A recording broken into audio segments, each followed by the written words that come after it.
So first, just co-sign the fact that you said, some archives don't have finding aids, but I think, implicitly you are saying something else, which is, archivists are the finding aid everywhere. And that's certainly what I found in my experience. So befriending those individuals, they're the ones who have the deep knowledge of what documents are available and what's there. So I don't think that you could have a better piece of advice than that. Your points on contingency planning I thought were great, especially amidst COVID-19.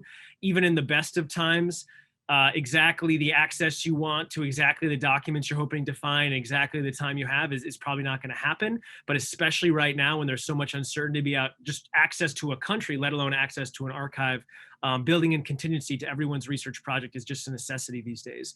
Okay, so 3 quick points in terms of like broader questions that you brought up that sparked some of my thinking. The first is, I think that, I do interviews as well as archives. And I think with, those methods can actually inform your archival work. And here's what I mean. I think when people think about doing interviews, one of the obvious questions they come to right off the bat is, who should I talk to, right? Who are the people I would ideally like to talk to? And we think of documents sometimes as kind of, these dead letter things, but in a broader sense, it's also kind of like, who do I want to talk to or who do I want to hear from, right? Not just in terms of who is there, but different perspectives, right? So if I'm doing research, as I'm going to talk about today, about, the Algerian War of Independence, it's like I want to talk to or hear from both the French and the FLN and the MNA and these other groups. And so thinking holistically about who you want to hear from in an ideal world, I think is a good first cut. And then we get into, what's actually available, which is a second thing. But I thought you did a good job kind of bringing up some of those issues.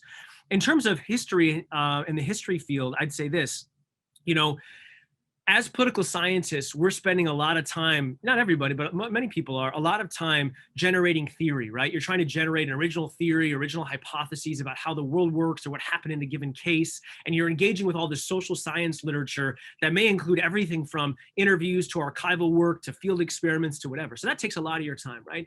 Just due to time alone, you can't then be an as in-depth historian as most historians are if you're going to do that other stuff. Now, again, there's many people in political science who do history work. Like one of the people I was trained by, Mark Trachtenberg, was pretty much a historian who's now in political science department, but he's a little bit more rare. So what that means is you can't necessarily spend 3 years in the archives, although some people do in some cases. But what I would say, though, is you should have an understanding of the historiography behind your cases, because that's how, in many ways, I think you do better work, but also you get respect from historians. Is like you don't necessarily have to spend the exact same amount of time doing all these things, but you need to have an understanding of the debates that exist about your cases.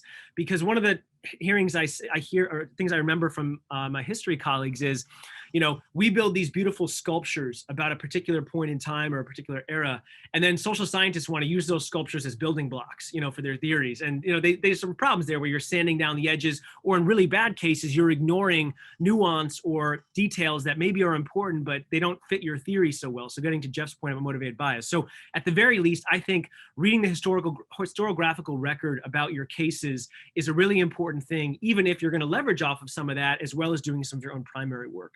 And then the final thing, the question that you brought up, Jeff, which I hope we talk about, I'd love to hear from some people here right now about when to go to the archives in your research process. And I think you're right. Whether you're kind of doing more inductive or deductive analysis, more kind of interpretivist versus, positivist, all those things have an impact on when you go to the archives. For me, and as I'm going to talk about in just a little bit, I felt like I wanted to have a good understanding from the secondary source literature of those existing historiographical debates about the basics of kind of what had happened in the cases that I was looking at, having some of my idea of what the competing theories are that I'm going to try to analyze. And so I had my antenna up and my filters up for certain documents and certain things I was looking for. But I think also, just like when you're interviewing someone through semi-structured interviews or otherwise, being open to changing your ideas, not just about what happened, but about what's important and what questions you should be asking, and how the actors who are involved are actually perceiving these things versus maybe how you, as an outsider or someone who's not alive during that time, is seeing them.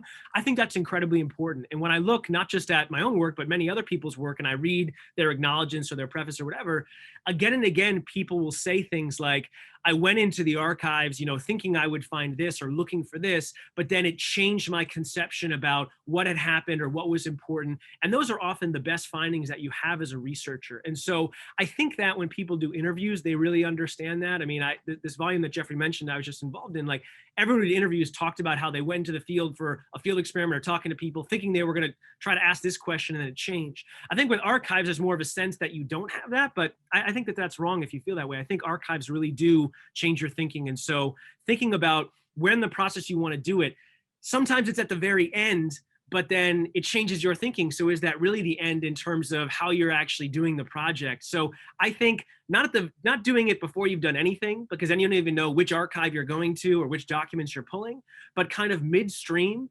And, having exploratory fieldwork is something we talk about. I think exploratory archival work can be useful. I know, Jeffrey, you mentioned, well, I did some initial little trips that didn't end up being that valuable, but you don't know if they're going to be that valuable at the time. And even if it's telling you you don't want to go in this direction, right, that can be valuable. So anyway, I thought that was a great presentation. Those are some of my thoughts.